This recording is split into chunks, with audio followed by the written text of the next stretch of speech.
Uh, ladies, Awesome. ladies and gentlemen, it's an absolute honor to introduce our next distinguished speaker, Dr. S.S. Mantha. He's a visionary in technical education and a leader in driving academic excellence in cybersecurity. He has had a remarkable career serving as the former chairman of the All India Council for Technical Education, New Delhi, and he's currently leading as the chairman of National Technical Council, NCSS. His contributions have been instrumental in shaping India's technical education landscape and in ensuring that it evolves to meet the demands of the ever-changing digital world. Thank you so much for being here, and I hope that all of us are all of us are very excited to hear your words, and I hope that we will get a very insightful session on integrating cybersecurity into technical education, building a skilled workforce for the future. The stage is yours, sir. Thank you, Selena, and thank you, Katin, for inviting me here. I suppose I'm audible enough? You are audible, sir. Yeah, thank you. Thank you. So, thank you for the opportunity given to be here with you all, with many of you as experts, uh, and some of you maybe, trying to understand what the subject is all about, and so on. Now, before coming to how it could be integrated within the university systems, many of the universities are actually doing it uh, with several courses, dedicated to different aspects of cybersecurity and so on, all over the country.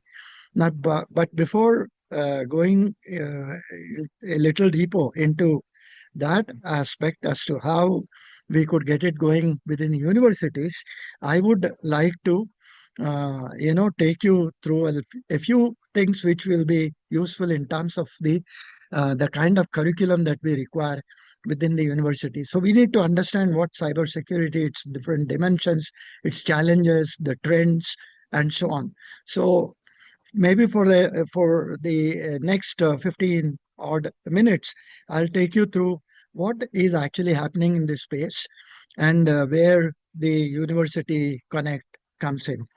So, having said that, we all know that we have an increasingly digital world, and when we say digital world, cybersecurity naturally comes in it plays a very vital role, and that role will be in terms of protection, in terms of privacy, and integrity of the sensitive information which we have across various applications and, of course, various industries and so on. Today, every industry will be affected, which uses some kind of digital technology.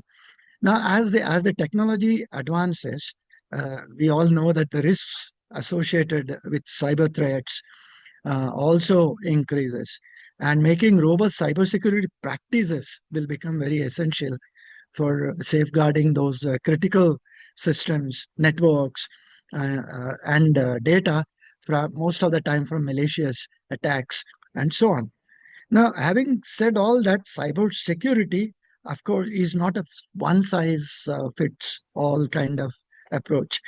Now, its application will definitely vary depending on the specific needs, its risks and challenges in different domains. And probably some of the domains that I can cite are healthcare, finance, e-commerce, government, and many more. Now, uh, with that preamble, let's look at some of the challenges, some of the trends, and some advancements, which obviously will need to become a part of the curriculum that we have in the universities. Like I said, some of the universities are doing it, some of the universities are into it, and some of the universities will really need to upgrade their curriculum to include some of these aspects of security. Now, there is a growing trend, like I said, And the scope and sophistication of cyber threats also is growing over a period of time. And that of course comes from digital transformation. It comes from IoT, the AI, and various other technological innovations that we have. So if I have to speak about the initially about the cyber threat landscape, I have some of I need to cite some very common and some threats that people would be looking at in future very closely. And we need to look at all of them because they're very organized. Some of them are politically motivated, and they almost all of them cause a large scale disruptions.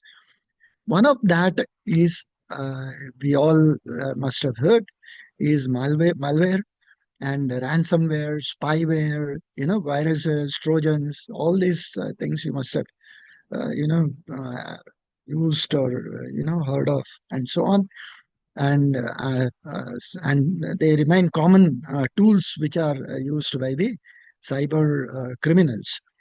Now, of course, ransom attacks in particular have risen over a period of time. If you look at the statistics, which my presenter before me has also spoken about, and with high-profile incidents affecting both within the private and the public sectors, and that happens globally.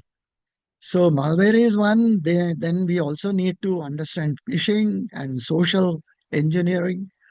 And mm, again, phishing remains one of the most common, attack viruses. And as far as cyber criminals are concerned, they use phishing to harvest, login credentials, get hold of your machines, or execute business email compromises, compromised attacks, where they track the employees and they make them transfer sensitive data or even funds. Now, having said that, we also have what is called as APTs. And APTs are typically state sponsored attacks that target various organizations, again, to steal sensitive data, sensitive information, and over an extended period of time. And they typically involve very sophisticated methods to avoid detection. And one of the most common, common attack is also DDoS, the distributed denial of service, where they overload the systems or networks with massive amounts of traffic, continue to grow in scale and also in frequency. And they often disrupt services for business, governments, and wherever we have critical infrastructures. One other very important, threat that we need to understand is the zero-day vulnerability.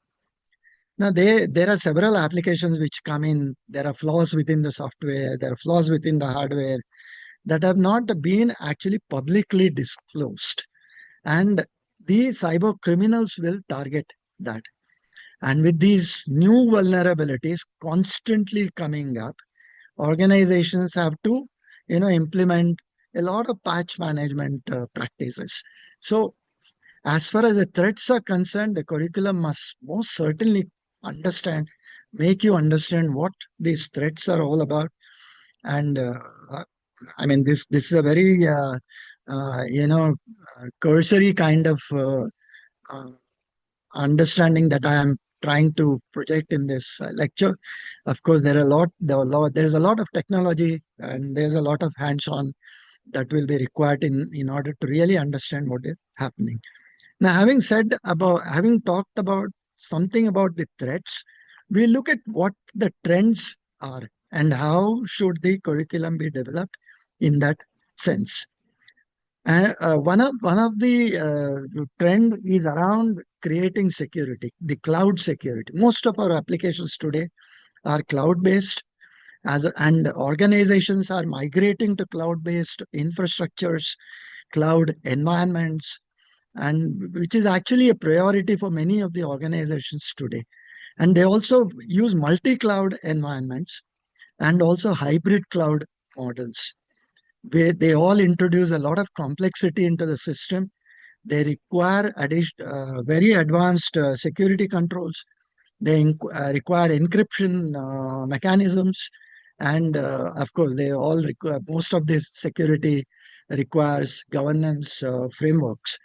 And the rapid adoption that we are seeing of the cloud services, it leads to concerns, of data privacy and compliance, and especially in areas where the applications are very, very, critical, and they require very stringent regulatory requirements. Of course, my previous speaker also spoke about AI and machine learning. That again is a very important area that must be looked at. Within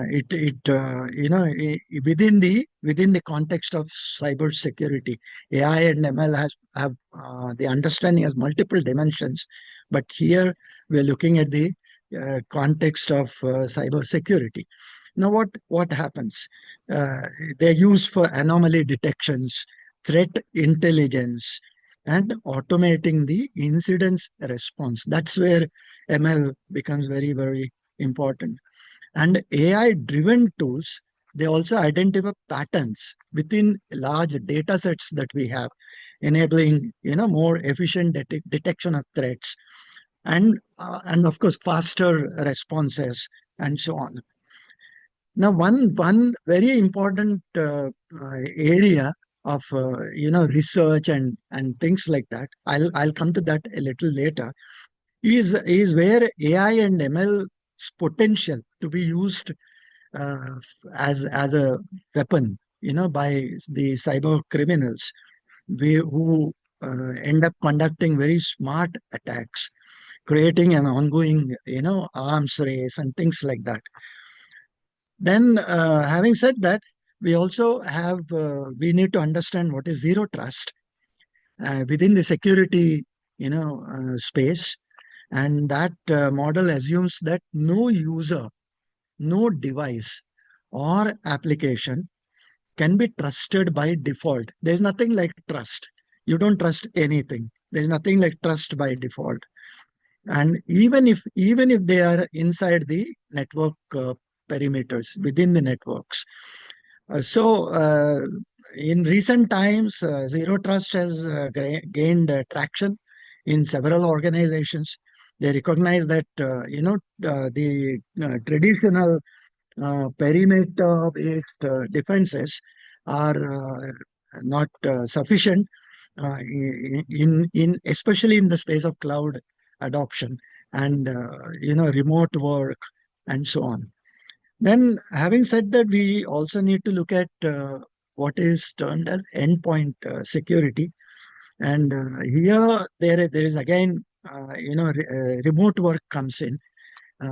We during the COVID times, during the pandemic times, we had several of these cases, and when we actually adopt a lot of personal devices for work purposes along with the remote work, it creates new vulnerabilities in endpoint security.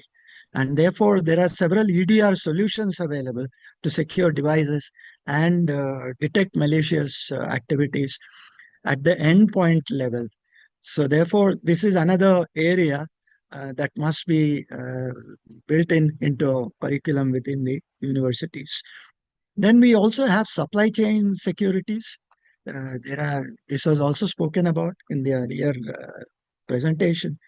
There are several high-profile attacks, which have been there reported in US, in Europe, and so on. And they actually point out to the vulnerabilities within the supply chain networks.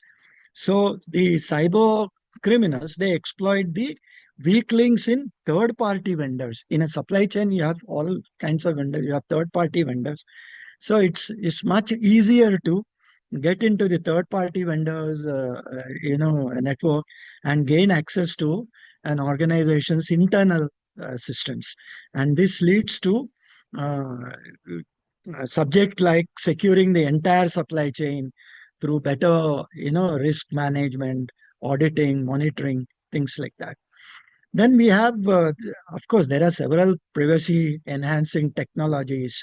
As there are regulatory frameworks which need to be looked at over the world. There are regulatory frameworks like GDPR, CCPA, and so on.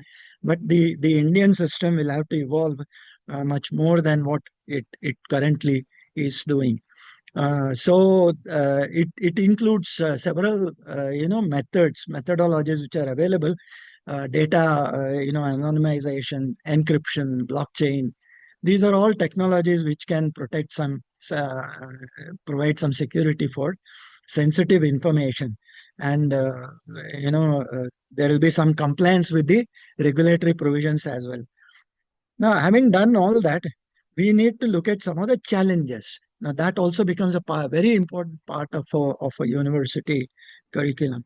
Now, obviously, we all know that there is a terrible shortage of talent, and that's where the universities actually come in. But then there must be some methodologies, which are one of which I'll tell you at the end of my maybe another 5, maybe 10 minutes. So talent shortage is one area where the cybersecurity industry is actually pulled back. Now, the number of unfilled cybersecurity roles actually keeps on rising every single day, and it makes organizations suffer in terms of building effective security teams and so on.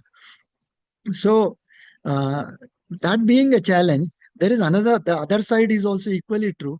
uh, Even as we understand that there is a talent shortage, the attack techniques are also evolving every single day, and the criminals, they are adopting techniques to bypass the traditional security measures which most of the organizations will be having. Now that which actually means you you, which actually means you'll be using polymorphic malware, and something that changes its code by to avoid detections and so on. So all these kind of things will need to be you know understood and appropriate. They may even exploit the artificial intelligence for automated attacks, and they also can leverage social engineering tactics, which may even manipulate the human behavior, things like that, and then get into the systems uh, to break the security measures that are in place. So there are multiple environments. We have very diverse environments. The complexity also is increasing, and the connected devices are increasing, and we seem to have a lot of hybrid infrastructures and so on. So managing the security for all those is a real challenge. And we I mean, addressing each one of them is very unique. Their security requirements are very unique. In the beginning, I said no one size fits any cyber security requirements. So that is very, very important here. The complexity that I spoke about is going is increasing every single day. By when we start integrating uh, when we start adopting the DevOps, and continuous integration, continuous delivery practices, they all require software within this secure software development cycles and so on. Of course, there is regulatory compliance which is there. Like I said, there are several regulatory requirements across the world. The Indian scenario will have to is still evolving, and it has to come out with its own regulatory compliance, which is much more robust and so on. Otherwise, you have GDPR, you have HIPAA, and things like that. The one of the other major constraint is also providing budgets in within the organizations for cybersecurity. It is critical, but then you will have to balance it against your larger, investments, especially in the face of competing business practices and so on. Having said all that, we will move on to the last part of this presentation, which is the advancements that are happening within the cybersecurity space. One very important is next generation firewalls, NGFWs as we call it. It involves a lot of advanced features like application control, intrusion prevention, deep packet inspection, and things like that. And these firewalls, they identify and block complex attack, techniques, and they also provide visibility into network traffic and so on. The other important area that should be a part of the curriculum is SIEM, the Security Information and Event Management Solution. There are several solutions available today, and they have evolved over a period of time. They are very sophisticated, and they use machine learning algorithms and AI to analyze the logs that are provided after a breach occurs, and they also enable faster response times, and they help you in accurate threat detection and so on. The other areas, of course, are behavioral. There are several behavioral analytical tools available, and they are valuable for detecting the insider threats, account takeovers, and other forms of any other form of malicious activity.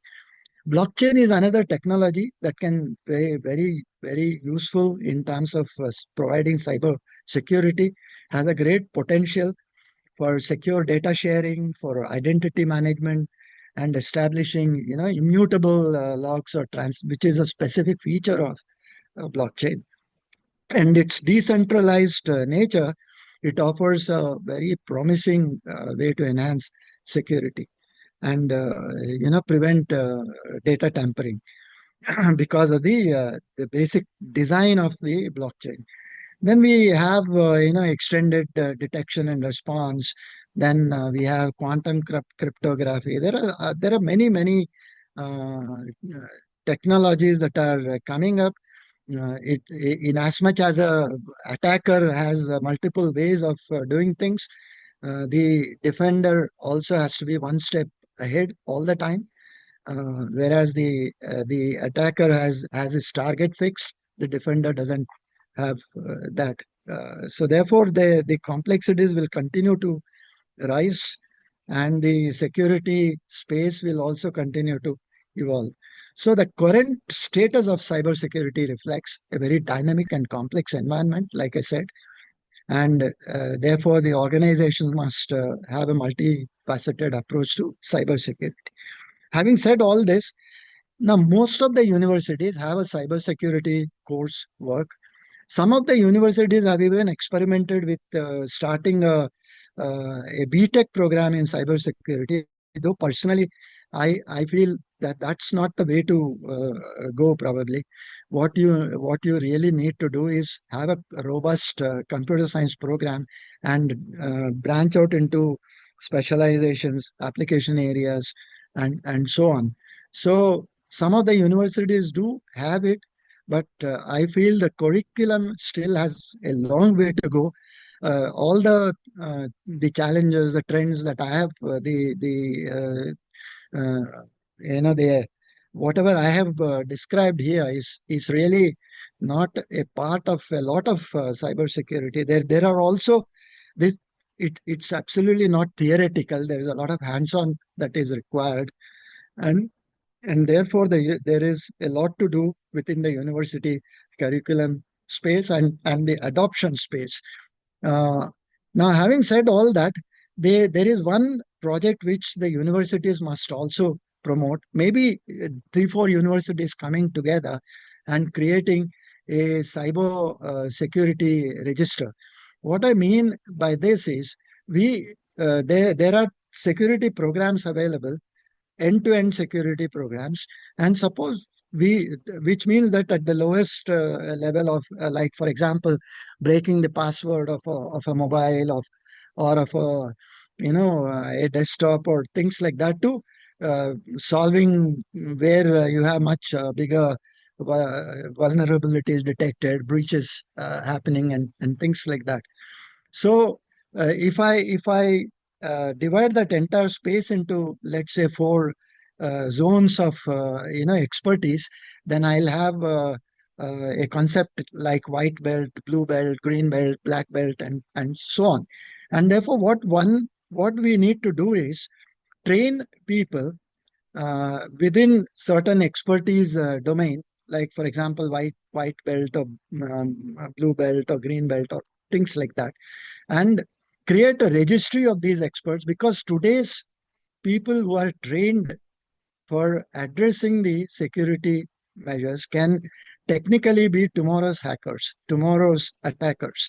So therefore, there is a registry that is required, which puts in a lot of personal data into space, and the registry should also capture the not only the vulnerabilities, or not only the breaches, but also the methods adopted to mitigate those breaches. So what we do is we create a database of all this, and at certain point of time, based on the data that we have, there are machine learning algorithms which can go through the entire data and actually predict what, when, how, where kind of thing for the next attack. So creating a cyber security registry is extremely important, and probably the universities have a very big role in doing that. Of course, the government support will be required. If people are interested in, I have a completely drawn projection on this. If we can come together and create that registry, and the advantage of that is tomorrow, when a service is required, one of the one of these the registered individuals, based on the breach that has occurred, and based on the expertise, there will be a matchmaking done. And it's important to understand that basically, because we also need to create a database of what is happening in this space. So later on, it certainly can be used to do a predictive analysis using machine learning algorithms. So that is from my side. I hope it's useful to the people present in today. Thank you so much. Thank you, sir. Thank you for the wonderful session, and have a wonderful, great day today. Actually, with honor you, and you have a lot of schedule today. In busy schedule, you are given the time slot for me. Thank you very much, sir. Thank you. Thank you so much, Dr. S.S. Mantha, for your insightful and thought-provoking session.